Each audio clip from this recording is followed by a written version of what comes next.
Today's episode is brought to you by West End, South Australia's most iconic beer. Now, it's a clean, fresh draft beer. There's nothing more local, nothing more South Australian than cracking a red tin.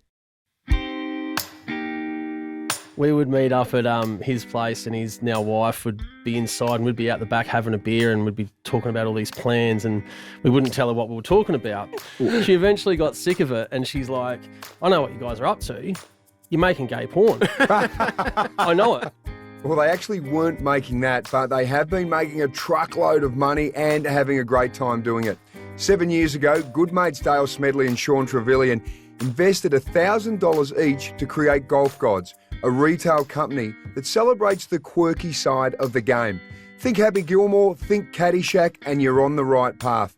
Golf Gods is a company that boasts that it's not your everyday golf brand. This is the story of two buddies that had a dream and have turned it into reality. Now, just a heads up, there is some colourful language and some adult themes in this episode, so use your discretion in case there's some little ears around. Right, strap yourselves in. These boys are absolute rippers.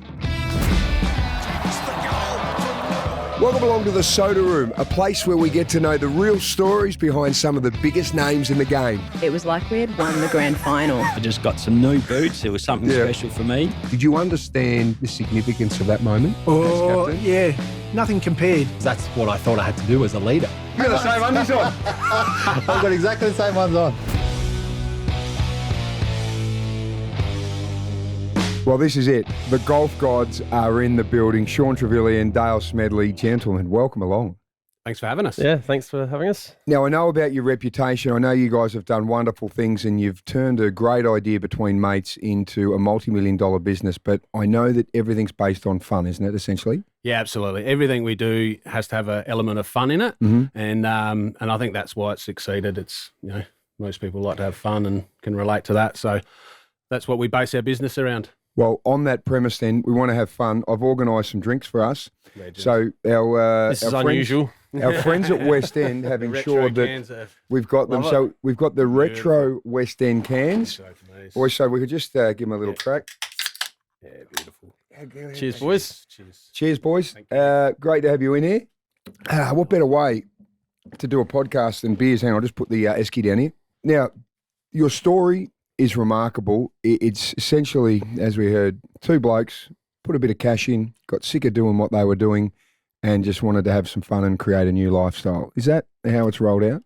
Pretty much. We always used to chat when we were tradies that we wanted to start a business together. We had no idea what that was, and we would just come around after work and have a few beers and chat and didn't think of anything of it. And then the idea came up of let's do something in golf, and we started playing golf very casually later in life. It ended up being a good niche to start a business in. So Dale, first up, as a tradie, what were you? What was your job? I had a glazing company. We used to do glass pool fencing, glass balustrade, glass staircases, all that sort of stuff.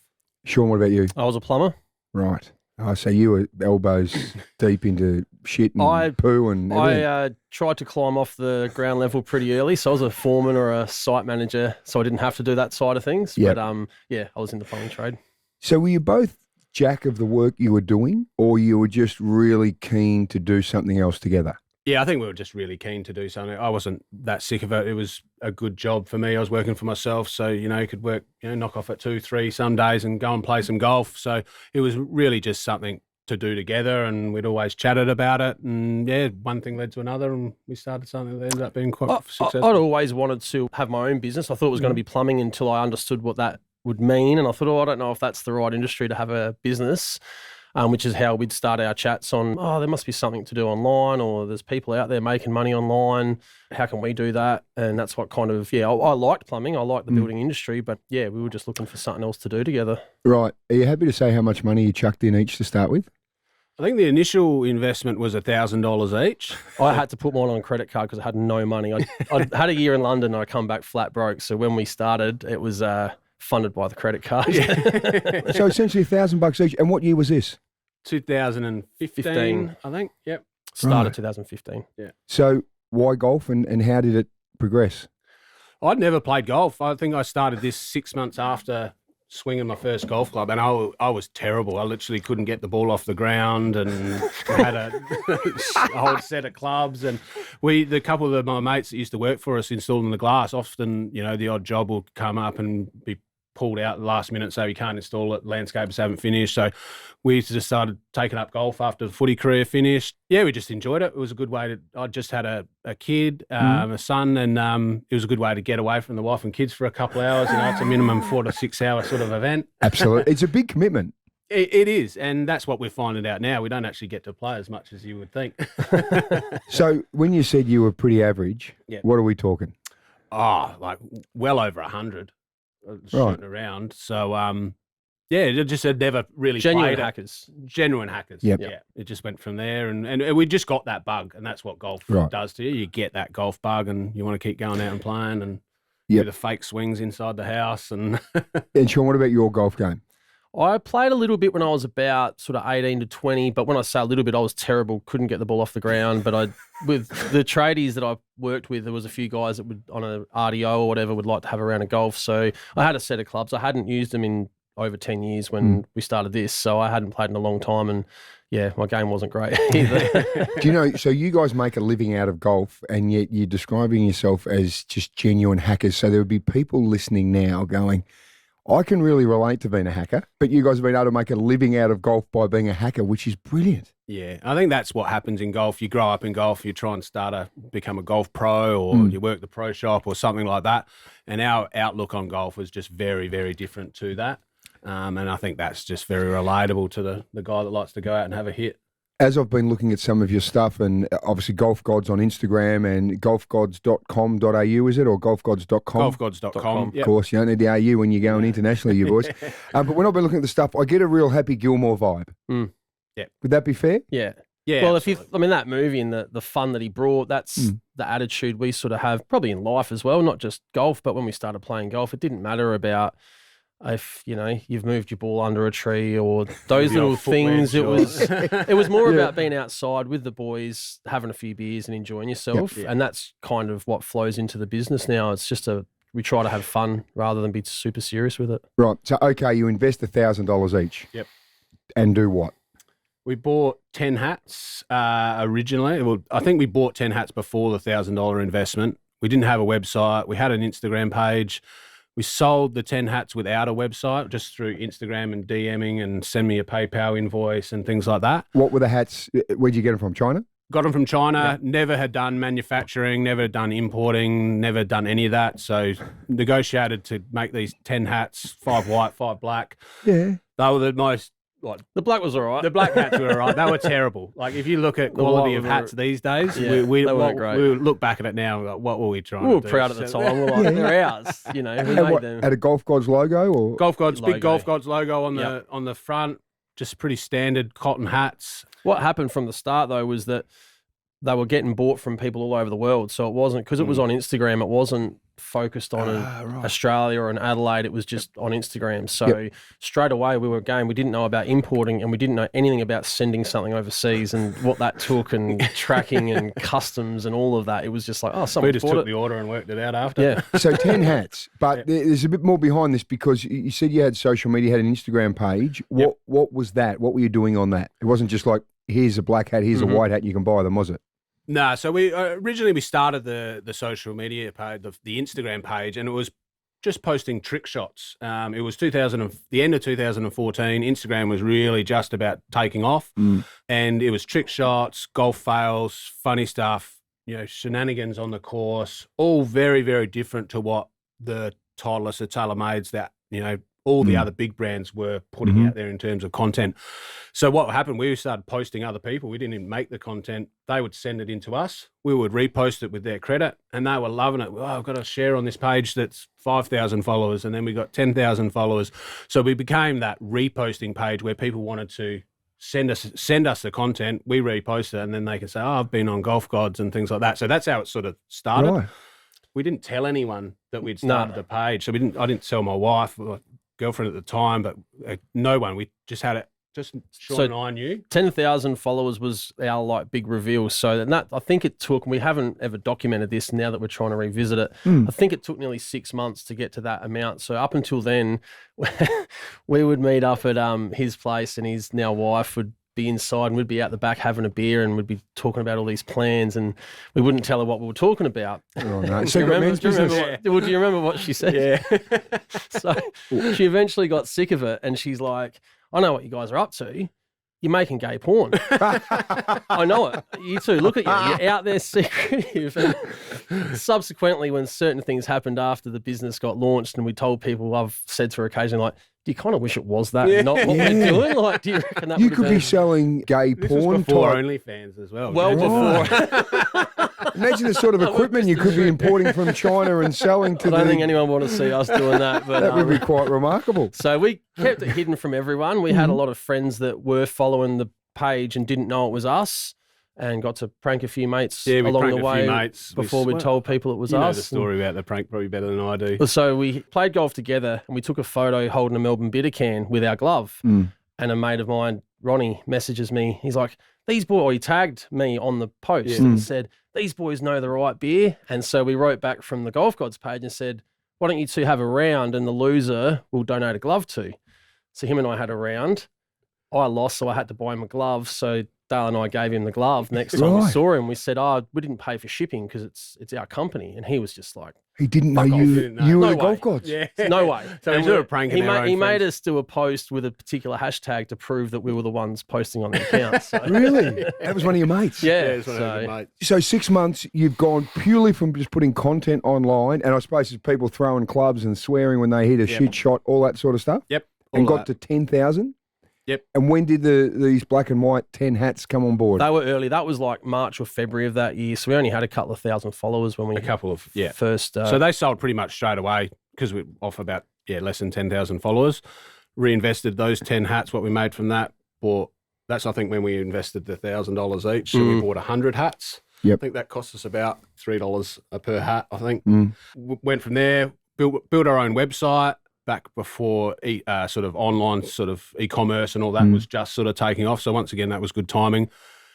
Put those hats on online, sold the 100 hats, and now we're buying 20,000 hats every couple of months. So it's gone from 10 hats to quite a few hats in the last few years. When we built our first website, it was a Saturday morning at my house because we couldn't do it at his house, and I had a housemate, Stephanie, who we've been friends with for Well, you years. couldn't do it at Dale's because your wife thinks you're making gay porn. Yeah, so we had to be So you offsite. start doing something there, yeah. So we're sitting there with our laptops, and we think we're real like computer moguls building out this. Well, one of the laptops, the keyboard didn't actually even work. So I had we a was keyboard really plugged in scrubbing it. USB, and Stephanie comes out and she's half asleep. She's like, "What are you two losers doing?" I'm like, "We're playing World of Warcraft," and she's just like, "The fuck," and just walked off. We're not gamers, by the way. Not gamers at all. So she was, and she knew that. She's like, "What is going on?" So yeah, It was all secret. I'm just getting a feeling right now that this needs to be an Aussie movie.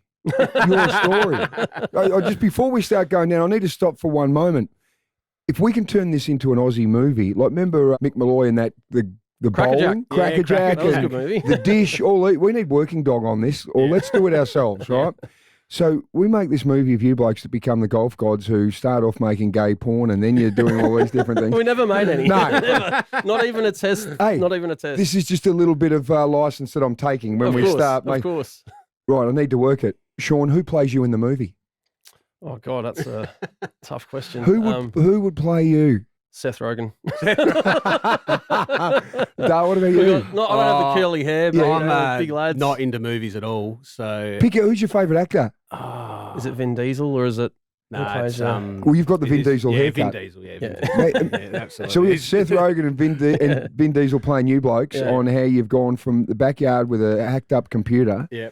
to turn yourselves into this multi-million-dollar business. Right, so you got things moving, you start to get some more hats, and the hats, are they just essentially got the Golf Gods logo, or are you starting Yep. to be creative with them? The first orders were still the just the normal Golf Gods logo.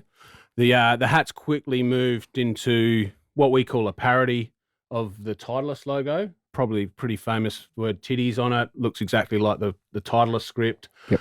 But it obviously wasn't. For those And people that aren't golfing people, we're talking Titleist is probably the biggest brand ball on the planet. So we quickly made those, and I think we put them on Instagram, and it just blew up. Like, we couldn't keep the hats in. Like, literally, we'd put it up on at 5 o'clock at night. We'd be sold out by midnight. And Really? then And we'd take all it around the world? all around the world. So the first orders were coming through from Canada, US, literally barely Australian. So there's no postcodes on the internet. So people never knew where they were going to be sent from. Yep. They just liked the product. So that really, really took off us and probably put us on the map. The followers started coming in really, really quickly. We were posting content, 5 times a day, Yeah. wake up at 6 in the morning, post something, before we went to bed at 10:30, post something. Are you still a plumber and a glazier at this point? Yes. Yep. So when we did that logo, we launched a couple of others at the same time. So we worked with a designer, and so I'm allowed to swear here, can't I? Of course, mate, it's a podcast. The Fuck Bogies logo on our putter cover is still the original Fuck Bogies logo, which was launched at the same time. So it's a bit of a legacy logo that we've had, and there's been different iterations of it throughout as well. But so there was a few others at the same time. And we just started to branch out of just our own logoed stuff and started creating other logos and tried to have a bit of fun with that as well. So you've got these hats, titties. Yep. Taking off Titleist. Surely, does this grab the attention of Titleist and their lawyers? Yeah, it did. It took a little while. We How many sold do you it. reckon you'd sold by before wouldn't they wanna come knocking? I speculate. wouldn't want to speculate. It was a good couple Oh, you hundred. can't because they might hear this, mightn't they? No, they know everything already. But it got was a to good dig couple in. $100,000 worth of hats Right. with the logo on it. But then they sued us, and then in Victoria, then they sued us in Delaware, and it became a pretty drawn-out saga. That What happened was that they were sort of semi-okay from what I understand about the hats. They weren't too fussed. Later on, we bought out a parody bull of theirs, which was the Titties. Theirs is the Titleist Pro V1, number 1 ball in golf. We bought out the Titties Ho V1, the sluttiest ball in golf. So it's very different to theirs, but they obviously thought it was sort of like too close. This is when we'd have to go home and say, do you wish it was gay porn that we were doing? Are you happy with us selling this? So after we brought it then, they lost their shit. And Right. the letters started coming in, trying to engage a few lawyers. That went on for probably 2 years. I Nearly think. 2 years, I think. When the letters are coming in for those 2 years, you still rolling the product out? Yeah. Yep, still selling, still making new products, putting them on that Yep. logo on polos, anything we could literally So think of. titties are everywhere. Titties were everywhere, yep. And they were getting sold all around the world. And it was sort of, obviously, litigation cases and things is a stressful time, especially when you don't have a whole lot of money. It does, endless nights of no sleep and things like that can get to you. So Yeah. So what are they saying? Is it cease and desist, or are they saying now we want some money for No, this? or- they sued us in the, I think it was the one of first the is courts. assist and desist, Yeah. then it's a lodged court proceedings. And at the end of the day, they just want you to stop. And most litigation cases don't see the final courtroom. They all get negotiated out. And it was just a thing of, how much are the lawyers costing us to how many titty hats can we sell? And there's a juggling act for a while that, we were selling more titty hats than the lawyers' bills. But then, when the second court case comes in America, the third comes in the UK, then it starts getting a bit serious. And so we agreed to end up stopping that logo. Yep. Sold out our product and agreed mutually to cease selling that, which is fine. And then by that time we were quite well established, and not well established, but it's sort of launched the brand. We started selling some other things which are probably down the same track. Right, so give us an idea. So you've essentially parody on a lot of logos. So, Yep. for example, Hungry Jack's here or Burger King in America, Yep. you've got Bogey King. Yep. So you're making covers for your woods, your hats, shirts. polos, all Yep. that sort of stuff. And that's what it is. The parody is sort of, once again, coming lighthearted, bit of fun, not your everyday sort of golf products. And that was our motto right from day one, not your everyday golf brand. So if the product we were selling or the marketing we were doing fell in under that, not your everyday golf brand, it's, if it came under that stuff, Titleist or TaylorMade, we were doing that. That wasn't what we were going to do. It just didn't sort of fit. But not your everyday golf motto sort of fits our brand perfectly. So you were very clear, you had your filter, and you knew exactly what you wanted to do. So real clarity in what you were producing, Yep. which must have been important because, it's a pretty competitive market you're playing in.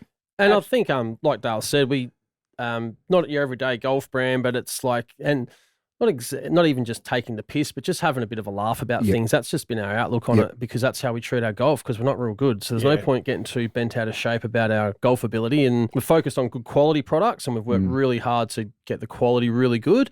But in terms of the logos or the branding or the marketing, it's like, let's have fun with this. Let's enjoy it. Let's just enjoy what we do. So you're doing some equipment as well. I've seen this putter. Yep. I was down at the showroom the other week. You gave Had me a to little go with tour. it, didn't you? I couldn't keep my hands off it.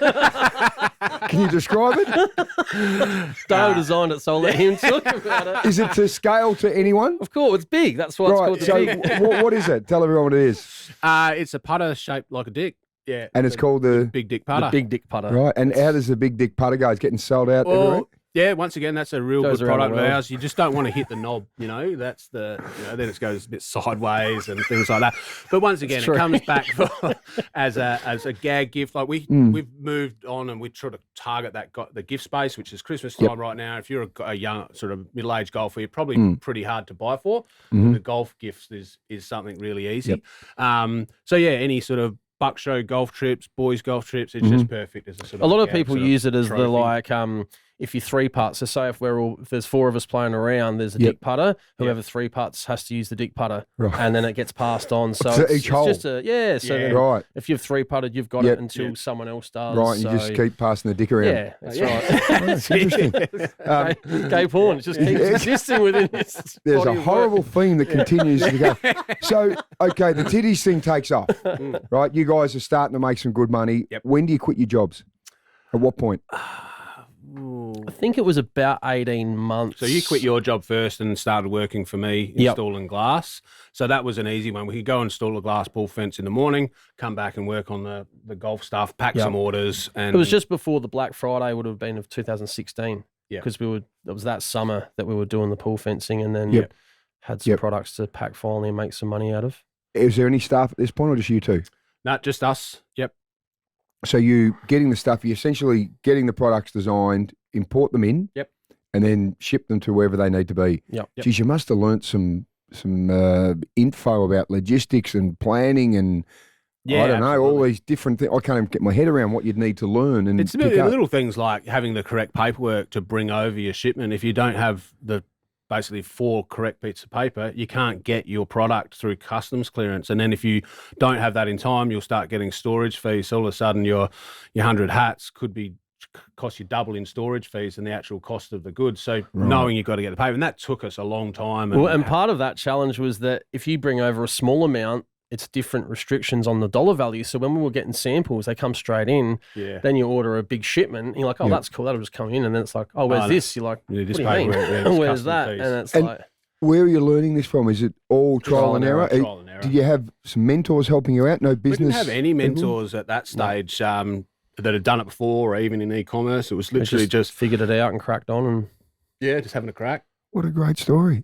So the titties thing goes big. Yep. Obviously, the Titleist law case, you don't end up having to pay out a whole heap of money or anything to them. No payout, just an agreement that we would Yep. stop selling it and stop manufacturing it. By that stage, we'd had a number of other good products. Obviously, we did quickly touch on the glove that I don't think we covered. Right. We haven't done it yet. There's the titties thing's huge, and then, so there's a lot of different logos, parody logos, aren't they? So do you want to just take us through some of those ones, the big main ones now? The Cocaine Hooker logo, which is based off the Callaway. Yeah, I noticed how just for everyone here, Sean just looked and deferred to Dale because he's waiting for Dale to cough this up, thinking, "Well, I'd rather him have to say it to me." So, so you've exactly what got happened. another brand. This is a takeoff of Callaway. Yep, take over Callaway, just says Cocaine Hookers on it. And Right. it basically replaced the titties hats that we were selling like pretty much overnight. We Yep. sort of knew, oh, well, we can't sell the titties hats anymore. All good.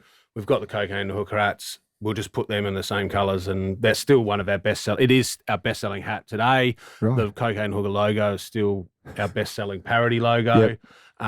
We've done a number of others. We've done a Hack Daniels one, which was based off the Jack Daniels. got a They- cease and desist. Got for a that, cease and so we don't desist do for that anymore. one. We Right. don't do that one anymore. We did a Calla Wasted hat, which was a parody off Callaway. Yep. They got a cease and desist for that one, so Don't we do that don't sell that one anymore. We've obviously got the Burger King. We've got the Mulligan, which is off Marlboro, the cigarette logo. No cease and desist there yet. No, hope That's you're not okay. Yeah. Yeah, look, listening. Probably all good over here. right, so you've essentially got your key logos now. Yep. You produce them in all the different types of equipment.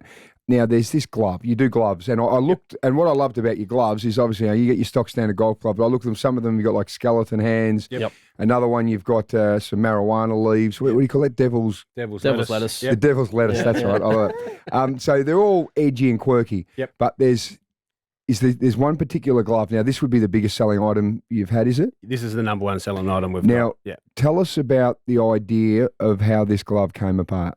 So it was my son's first birthday. As every kid's first birthday, the parents get absolutely lit, and we were chatting away. Everyone's there, and I think there was probably 4 or 5 mates still around, drinking champagne out of the bottle, wrestling each other on the grass. Yeah. And one of my mates comes up and says, "You guys just need to do this glove. They do it in mountain biking. It's a shock glove, 2 in the pink, 1 in the stink glove." And we just looked at each other and said, "That's $1 million idea." It took us about 12 months to work through the process of how to print on leather and all of that. There was an initial fear of backlash. We thought, is that too far for us? Like we'd pushed the boundaries, but we're like, is it too much? And then we just thought it's just good for the brand, and that was We need to probably explain some things here for people listening in, because some of you probably went, "I got it straight away." When you describe it as 2 in the pink, 1 in the stink. again, Sean is deferring to Dale to answer that question, right? And Sean, you're sitting there giggling like a little 10-year-old boy, and it's still funny, isn't it? It's still very funny. So essentially, it's a white leather glove. Yep. But your index finger and your long finger Yep. are pink on the glove. Yep. And your little finger's brown. Yep. I'm The sure bottom anyone of the listening can start to use their imagination as to the referencing and so forth. Neapolitana ice cream, whatever it's called. Strawberry, Yeah. chocolate, No, and vanilla. That's it. Right. And it's called the Shocker Glove. Yeah. The shock glove, yep. This thing is enormous, isn't it? Yeah. How many items do you reckon you've moved? Like, could you even get close to estimating? We've probably sold a couple $1 million worth in gloves. It's $1 million idea. And Amazon in America alone just every day orders coming in and orders coming in. We just can't keep it in stock. So we accidentally sold out on our just before Black Friday this year, which is our busiest time of the year. Yep. Our number one product sells out. We were filthy. Yeah, so it's just hard to keep in stock. So it goes in and out of stock. But when it's That's very appropriate that it goes in and out, given the nature of And the we were glove. filthy. And you were filthy. You bloke, seriously. So,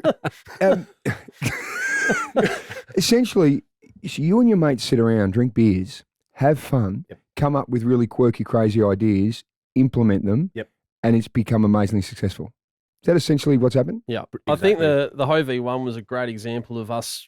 Few beers in after work, we need to do a golf ball. We need to go, and it just kind of flowed, and it was just like, oh my god, I can't believe we the haven't more even beers done we that drunk, the yet. better ideas we come up with. Yeah. Now, this glove, for example, you could be down at a very nice golf club like your Royal Adelaide here in Adelaide, or Royal Melbourne, or Kingston Heath in Victoria. You could walk around with this glove and play, and probably no one would even notice. It's the beauty of a glove is that no one knows what people have on their hand. It's not that big a deal, so it's quite a. Your group might know if you show them, but even then, they're probably not going to know unless you make a point of it. Have you actually had a hit somewhere and seen people like wearing your gear or your gloves and all of that just by pure coincidence? Yeah. Yeah. We had I think we were playing the executive course at West Beach, like a little 15-hole goat track, average hackers course. And we said before anything, we saw a couple of little kids coming up. I was like, imagine one day we see those guys walking up and they've got golf gods gear on. And I remember saying that to you, and it's sort of like, nah, it won't ever happen, whatever. And then when we started, we've done a few events in America, and you're walking around PGA events in America, Arizona, and you've got guys wearing hats, polos, all our stuff, like left, right, and centre. We when we went to the Australian Open in might have been 2016, we saw guys wearing our hats, and we were just like, holy shit, that's a golf god's hat. Yeah, they bought that off us. And What was the thought? What did you think? it was a bit like surreal that these guys are literally wearing it in public. Yeah, that's the thing. Even when you go over America and there, it's like you want to go over and hug them. Yeah, You know what I mean? It's like, Yeah. it's It's exciting. One exciting. of us, thanks for repping it, and they love it as well. Like, you don't often get to meet the brand owners of the stuff you're wearing. Absolutely. And so a lot of people in America, they have no idea this is coming out of suburban Adelaide, like Edwardstown, where you Nah, no Warehouses. idea. We've just opened up a showroom in Edwardstown, so anyone that's listening wants to come down and say good day, come have a beer. Quote sodas and might be able to do a discount for you. That's or something. it. Yeah, I'll Nothing tell you, confirmed yet. Nothing confirmed. there's these gloves, guys. Now, there's a white glove. And Recommended. He recommends it. when was the first time you saw someone wearing your gear? Can you remember the moment? Was it World Cup of Golf in World Cup in Melbourne. that we went to? Yeah. 2016, I think it was. So it wasn't that long. You know, we'd only been selling probably 17 12 months. maybe. Merch for probably 12 months. But yeah, it is a strange moment, you know, you think, to have, you know, walk around a golf course and people It never wearing gets it. old. It's always, No. we have a friend will see someone and Take take a photo and photos send it or- to us. Look, someone on the course wearing your pole. It's like, how cool is that? Like, it never gets old. You get that buzz Yeah. every time you see it. Definitely. Yep. So handicaps, roughly, what do you do? My handicap's 18. Yeah, and what about I usually? don't know if I want to reveal that. I've been stitched up by my golf club. Yeah. I'm 25, but Right. I didn't know that they don't count social rounds. So I've had 4 decent social rounds this year, which would bring my handicap down. But my course make me pay to go in the comp Right. to count my handicap score. down. So Fair I'm point. 25, but I'm Understand. better than that. It's, of course you are, like all golfers. One of the things I saw, the content on your site was, because, you know, you do the whole thing of, your porn star name is the name of your first pet and the street you lived in. Yeah, yeah. You know, so I'm Gigi Prentice, right? what would yours be? I'm Curly Bella. Hang on. So your first pet and the first street you lived on. Yeah, so I'm Sky Hume. Well, that's not bad. Yeah, that's It all actually right. legitimately Yeah. sounds like a porn star, but a female one. Gay porn, no. Well, correct. Okay, we're here again. But I saw one of the memes on your content, and it said your shit golf name is the Christian name you were given and your family name. Yeah. And I went, that is perfect. That is your shit golf name, isn't Yeah. it? Because essentially, it was your shit golf Guilty name. as charged, yeah. Absolutely. I think that Yeah. that is perfect. It's almost better that you blokes don't play off single figures, isn't it? Yeah, It's we the just one don't figure actually brand. get to play. And we brought an out of the box thinking to golf because we didn't grow up in it. We knew minimal of the nuances of being a part of a golf course. I got yelled at in a course for having my hat on. I had no idea why I was getting yelled at. In the clubhouse. Yeah, Yes. and just an older lady was just yelling at me, and I'm like, Yeah. Up at him. I've just Yeah. paid for 2 rounds. We literally had membership forms of the comments, so which course it was, but we're looking at being a member there. We're buying a couple of beers and a schnitzel each, and I'm just getting abused. And I'm like, what's going on? And then She might have thought that you had the titties. It wasn't the titties Probably hat. Go was and at get that that That off. might have been. Unrelated why she was yelling at me. The bartender said, mate, take your hat off. And I'm just Yep. like, is this all because, is that really, I just got yelled at Yeah. by another adult for wearing a hat? So, There are many golfers listening to this going, come on, mate, don't you know the etiquette? well, But and I I did do the same now. thing. I do now, walked but into a golf club earlier in the year and we're all sitting down after a golf day and I'm wearing my hat and they go, oi, get your hat off. And I went, oh, God, sorry, I Yeah. forgot all about it. Yeah. Because, so those little things, we just didn't grow up with them. So we were footballers and cricketers. That's what our background was. Yep. So it was more the larrikin vibe that we kind of bring to the brand or bring to golf, I think. And that's, so a lot of people probably, we've had a lot of golfers say, oh, I wish I thought of something like that. But it's like, they probably wouldn't have because they're so used to the straight of Straight, golf yeah. that Yep. they just don't Yep. get the opportunity to see it from the outside the way Yeah. we probably did. and I'd imagine because Americans love Aussies. Yep. And even the fact that probably many of them don't know they're buying an Australian, they're buying from an Australian company. I think that whole taking the piss notion of our type of culture Yep. is coming through in your Yep. product. So Yep. they probably don't even realise that it's Australian sort of influence, but it is Australian influence, so it wouldn't be Yep. titties and cocaine and hookers and Bogey King. Yeah, Yeah. yeah, that's right. Yeah, and when we go to America and we meet the people that we've interacted with, and then it's just such a novelty because they're like, "My God, Aussies, you guys are so fun, or you're so funny," and we're like, "Oh, we're just We're just normal dudes. a couple of Aussie blokes that Have a weren't beer. that funny back home." But So you've got some traditional type polos like you're wearing now, and this is on the video on Spotify and YouTube and so forth. So you've got some pretty traditional type stuff. Yep. But then a lot of your shirts are your John Daly style, loud, Yep. colourful, lots of sort of activity on them. Yeah, we call them our party polo range. And that's sort of what came into that, not your everyday golf brand. Every other golf brand will be stripes, block colours, whatever. And what we released was the party polos, the fluorescent colours, the flamingos, the toucans, the anything that's super, super loud.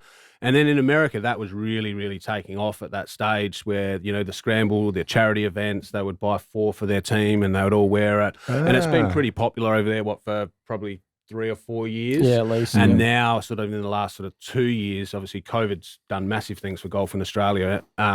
In the last sort of 2 years, it's becoming really quite acceptable in Australia. Yep. And we would obviously wear our stuff, making content, go down to Glenelg and start playing and shoot some content and wear these bright, and everyone will come up and speak to you. It's a conversation starter.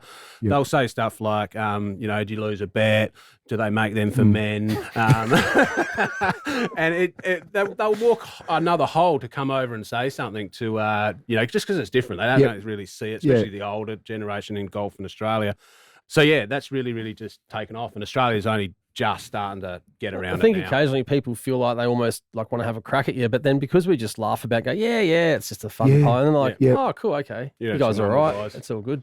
Over the past couple of weeks, as I've sort of discovered, what you guys are doing, I've talked to a few friends about it and that. And the one thing that everyone goes, how good is coming up with an idea and then living your dream and being able to do it, and particularly with a mate, so you can actually share that.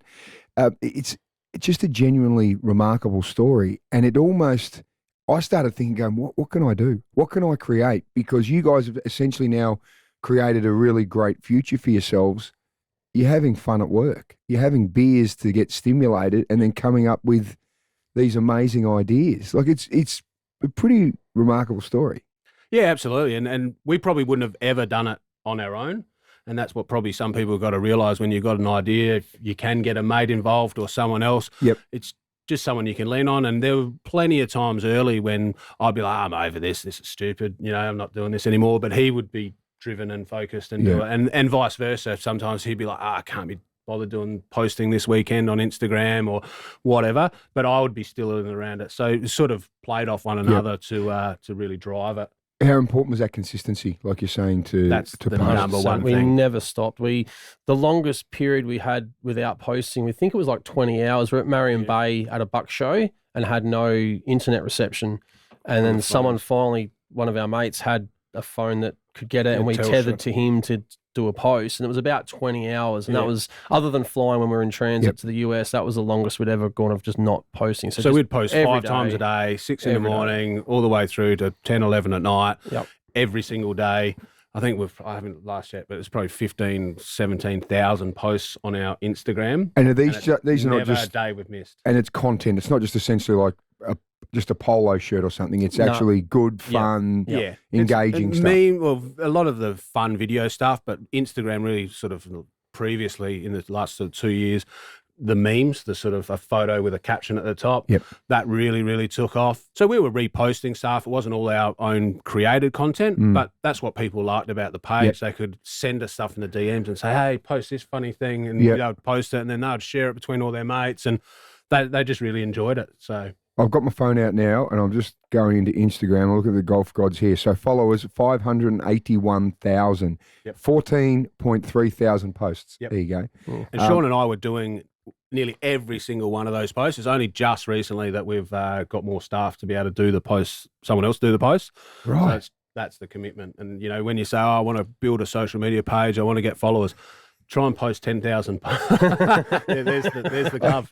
Just as you're talking, I've looked at the Shocker glove, and it's quite remarkable. Go check it out. Golfgods.com. You need to go look at golfgods.com or look on the Instagram, because it's such a simple idea, Yeah. but wonderfully clever. Yeah. Yeah. What else in terms of ideas and any other sort of products do you sort of have a little think tank moment, or is it just you get inspired when you're chatting about it? Yeah, I think it's just randomly getting inspired Yep. after a couple of beers. That's when we do our best work. And, we don't sort of push it. We like to, come up with new ideas all the time, but, it's just that consistency of being together, working together, chatting together. Yep. And it only takes one little idea. And now we've got the structures in place to basically manufacture anything out of China we want very, very quickly. We've got a team in China. I can WhatsApp my girl and say, I want this, I want to make that. We could have a sample within 5 to 7 days. Check Right. it out. Yep, let's manufacture that, and we're on. So give us a bit of an idea. We're 7 years in now. You got 500,000 followers there. Are you happy to share what sort of money you're turning over ballpark a year? Roughly about 6 million. So it's gone from $1,000 each to $6 million a year pretty quickly. In that amount of time. And obviously you have everything here, but you're thinking about a warehouse in America. Pre-COVID, we were in talks to set that up, and we were holding events over there, and that was. And what sort of events? When you're talking events, what's a golf gods event? Sell out 160 tickets or 140 tickets. We'd keep a section for sort of influencers and Had people like Paige Beranek, you've probably seen her on every news article going around. Aaron Hicks from the New York Yankees. So different people that are into golf. Yep. And like for anyone, golf's it's almost a secondary sport for so many sports people. So it was easy to get professional sports people that were. So you're essentially golf. creating corporate golf days or that sort So of we idea. but our vibe on it was just like it's a corporate day the way we know them here in Australia, but it's just a day of So we'd target.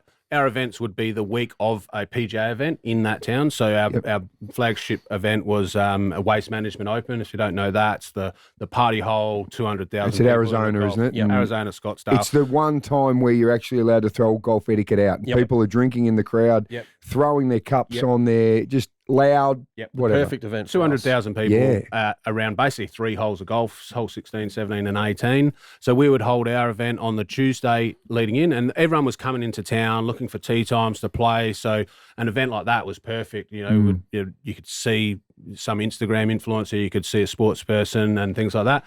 And we'd have tequila stations, beer stations, Mexican food. We'd have the works there. And it wasn't about playing or winning. It was about having a good time. And we still Cobra Puma were the head sponsor. We had sponsorship from local alcohol brands and like vodka and that as well. So it was a really local that particular area. We had from Cobra Puma as the head sponsor to lots of local businesses involved and sell them out and just basically have a party. And they would just sell out, Just on that, it's probably time that, hang on, I'll just crack some more beers. Yeah. Just have another little West End. I've never done a podcast yet with beers. Beautiful. We normally. What do you think? I like it. I think it's got some merit. Especially when the major sponsor is one of the best beers going around, Adelaide-based beer. Old school.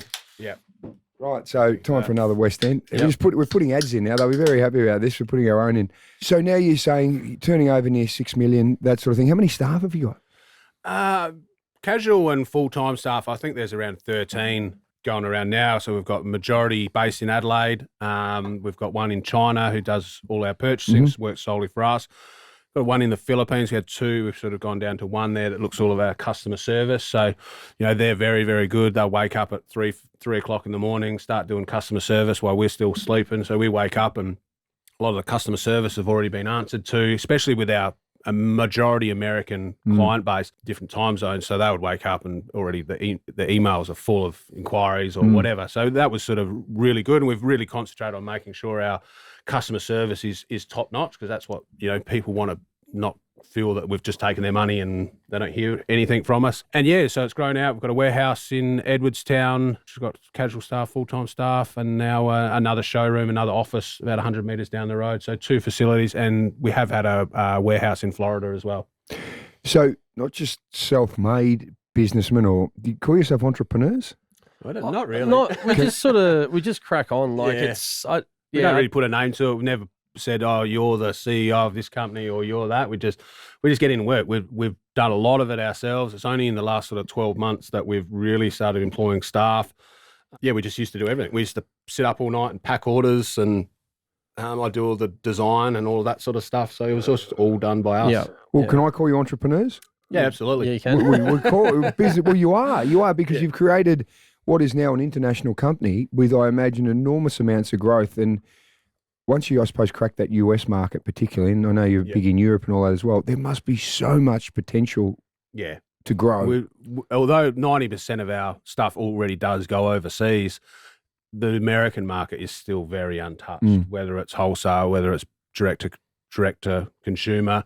Being based here, obviously the Americans love that Amazon thing where it's sort of next day, 2-day delivery. Yep. Obviously we can't offer that, but also they can't buy our products anywhere else. So it's the competition. If you want a soccer glove, you're going to come and buy it off us and be happy to wait 7 to 9 days to get the delivery. Given you've sort of, done parodies of some of these other big brands, have you started to find anyone sort of trying to compete with you guys on the sort of level range, the fun side of golf that you're doing?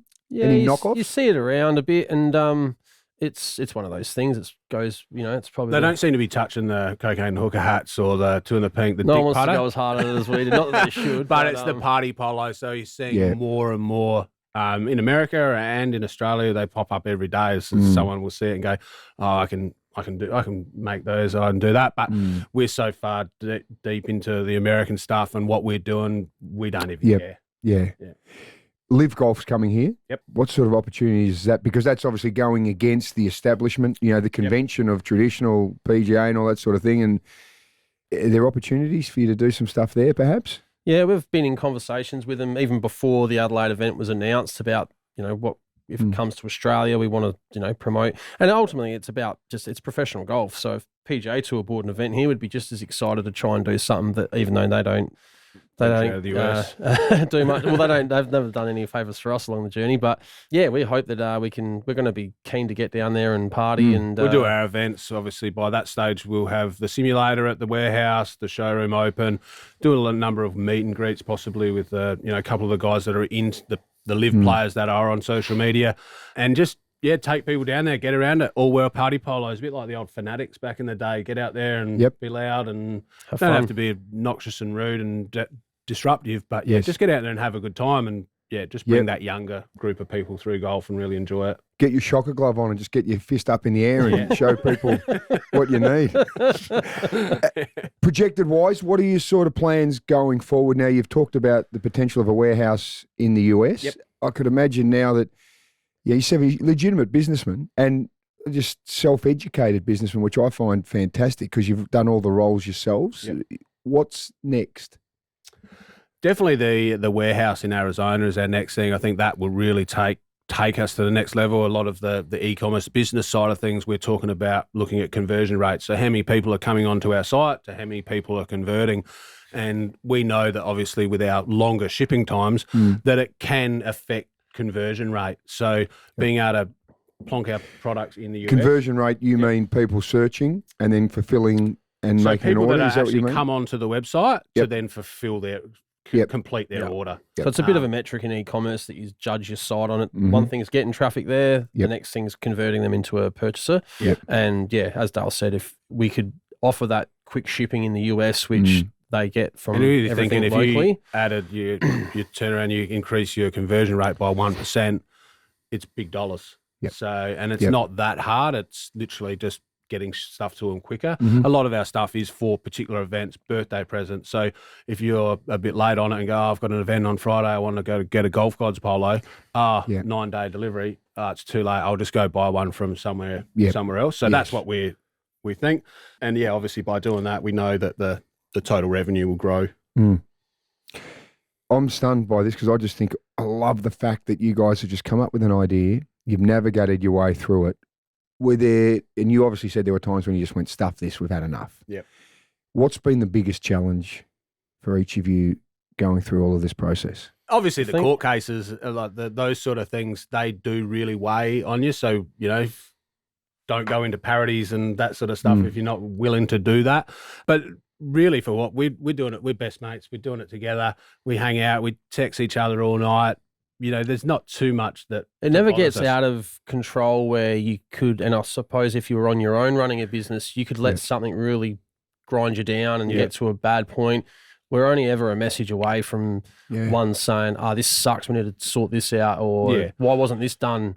Right, let's action it. And I might not be onto something, and he might go, "Hey, have you done that?" Oh, I'll do it. Yep. And the same vice versa for him. You might, but if you do it on your own, you might go, there's this, and you let it lag, and you let it lag, and all Could of a get sudden it's overwhelming and- overwhelmed. Yep. But having your best mate by your side, it doesn't, nothing really too phases us. How far does the friendship go back? We were both from Gawler. Yep. I went to Trinity. I just listened to the Travis Head podcast the other week. Same good bloke, same area as us.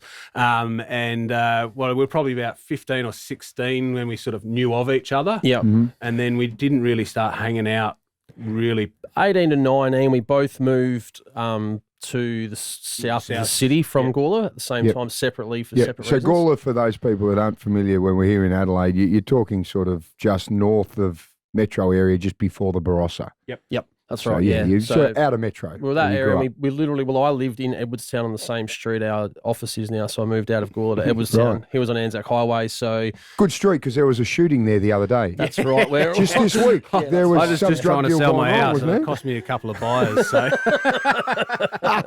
But because we moved that side of the city at the same time, we were playing footy Playing the together, footy. as in with amateur footy and that. And Yep. so, yeah, pretty much all our 20s we hung out, and Yep. in our 30s we've been in Kicking the business. footy where. Centrals for a bit. Yep. He played a bit more than I did, and then Kilburn. Kilburn. Oh yeah, the chicks Yeah. or the Knights. They were the but Knights when I was Yeah, The there. They're Kilburn back to the chicks, now. little Then, Chicago. Yep. Yeah. yep. Kilburn. And then Green Acres. Green Oh, yeah. Acres and Yeah. Wallaroo. And then have finished up at Wallaroo. Yeah. But, not very successful footy careers. Well, for me personally, I was probably touch better footballer than I am a golfer, but But you guys are massive in the golf world.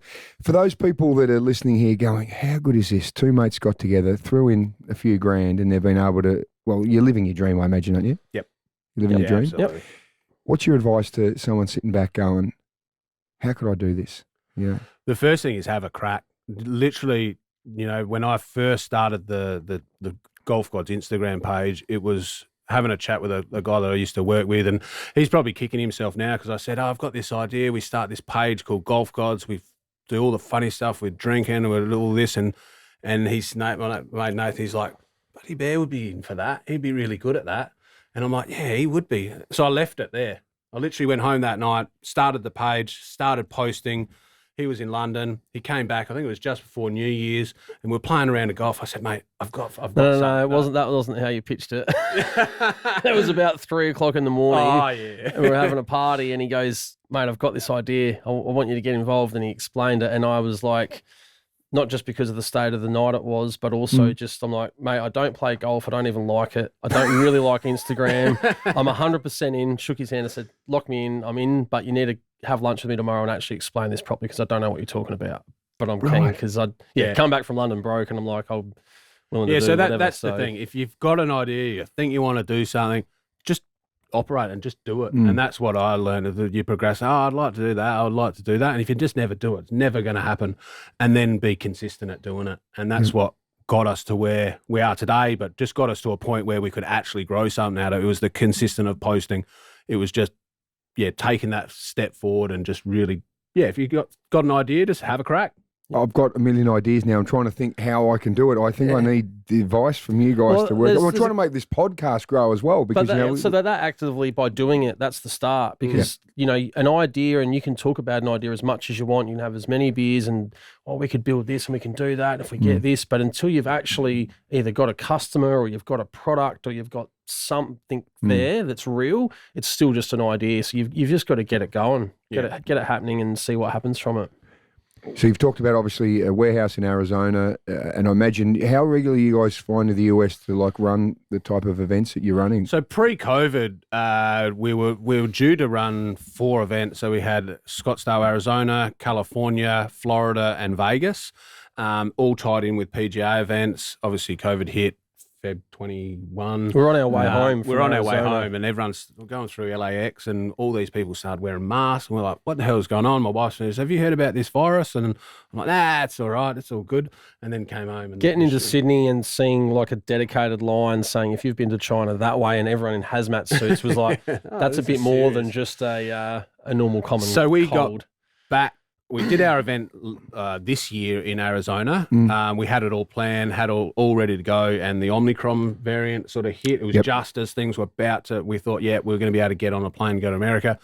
We couldn't go back over there, so we had some mates just run that event for us, and we have left it. We were going to do it this year, but in Scottsdale we've got the Super Bowl that same weekend, so you got Waste Management, Super Bowl on that Sunday, and accommodation's just literally gone from $3,000 for 9 days to $40,000 for things. So we're sort of not going to do that one in February, but we will get to California in May, and then hope the Florida and Vegas ones later next year. So 40 grand for your accommodation. You got to sell a fair few shocker gloves and dick putters to make Too that, many. don't you? It's too many. It's too many, yeah. We'd already been there a few times, so we're but we're happy to go. The Waste Management event is next level. If you're a golfer and want to bucket list a golf event, I recommend It's a lot of anyone fun. going there. Yeah. What's the best thing about this big journey so far, and I feel like I'm on some stupid reality show using a wanker word like journey, but it is a journey, isn't it, that you've been on? What's been the best part? I Sean? like having just control over what we do. It was probably the one thing in construction I got sort of sick of was you sort of you see something's happening on site and then it's not up to you, and what do you know? You're just a plumber and all that sort of stuff. So the fact that we can just control the products we sell, the processes, having that control is what I'll enjoy about it.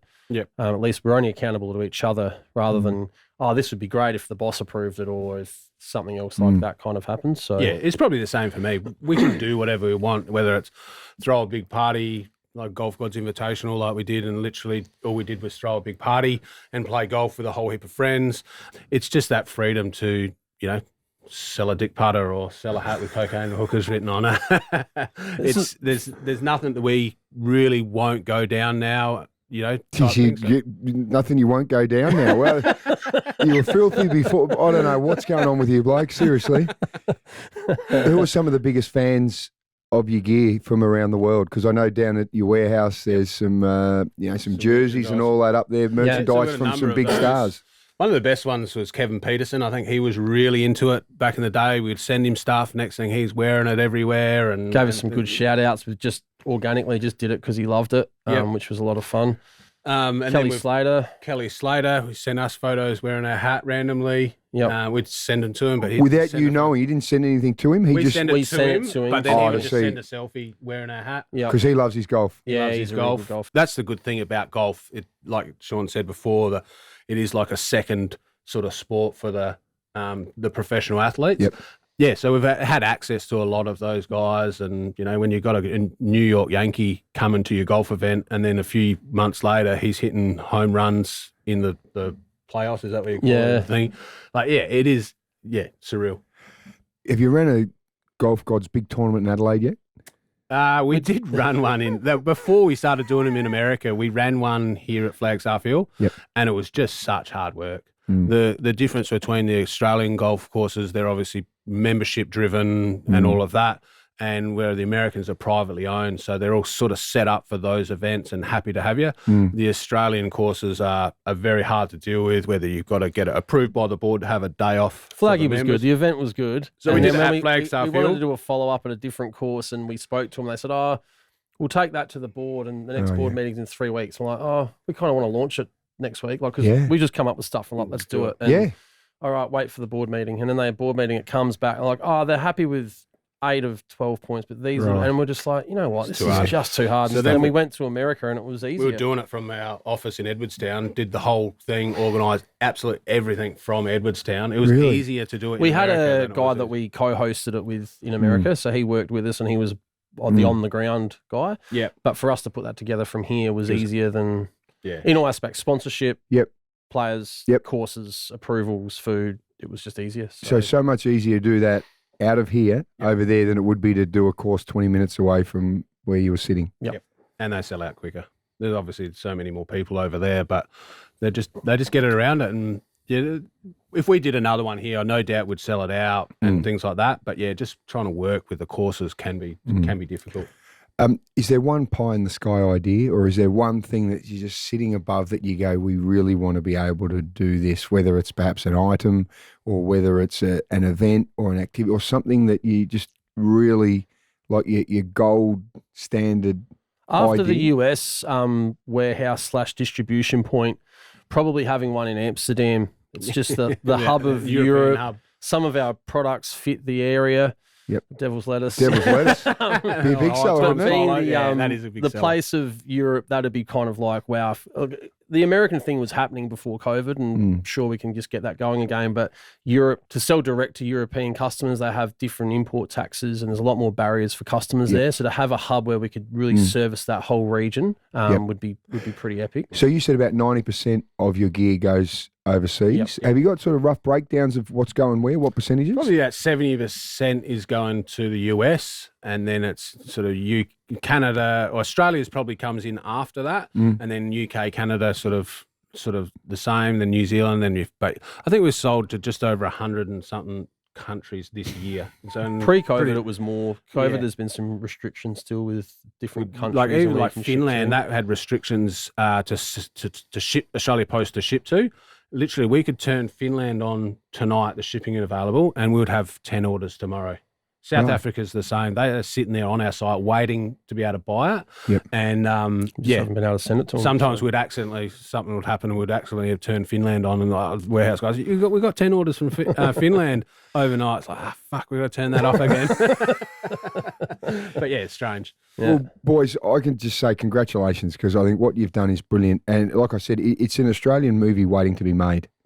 And I don't think it should be Vin Diesel and who you and Seth Rogen. We've got to find some Aussie blokes that can play you. Yeah. Yeah, I need to think a bit better about. I an think Aussie you could bloke. actually play yourselves. Yeah, I think I'll Seriously, it is just a brilliant success story. And I think for anyone listening there, your best advice was just go and have a crack. Yeah. Yep.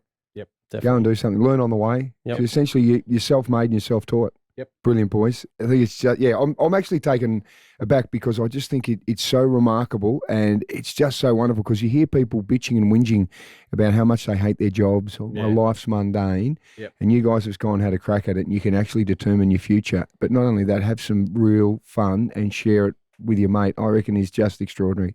Dale. And also, Sean, thank you so much for joining us. Now, you guys are obviously Merch Kings. Now, we're just navigating our way through this whole world of podcasts and so forth. So we have some merch as Good. well. Thank I'm a you. bit embarrassed because we're out of hoodies, so I've got to get some new ones made for That's you. all right. But we've got these hats, right? So we've got the Soda Room hats, and importantly, we've got the stubby holders that are sponsored by West End. So I should have given you them at the start so you could put your West End beer that you're enjoying. But I know you guys know your gear as well, so Quality hat. it's not too bad. We think, and it's got a nice shape. You know, when you get a good shaped hat, you'll always wear it. So we've tried to make sure that they're pretty good. But guys, honestly, thank you so much for joining us. I wish you Thanks for nothing having us. but the best of luck. And it is now one of my bucket list items in my life is to go to Scottsdale and play in a tournament with you guys. Year with us. Yeah, Or not definitely. next year, the year after. Yeah. You can come It'd on our be trip, brilliant. play our Yeah. event. Oh, mate, I'll be wearing my shocker glove. I'll be swinging my dick putter around left, right, and centre. You'll have them all then. Love It'll be good. Good on you, boys. Thanks, for having mate. us. Cheers. Well, guys, thanks so much for listening. Now, if you love what you just heard, please subscribe to the Soda Room podcast. You could write a review. You can watch the show on YouTube and share it with your buddies. And if you'd like to get in touch with the show, drop us a line, info@thesodaroom.com. Catch you soon.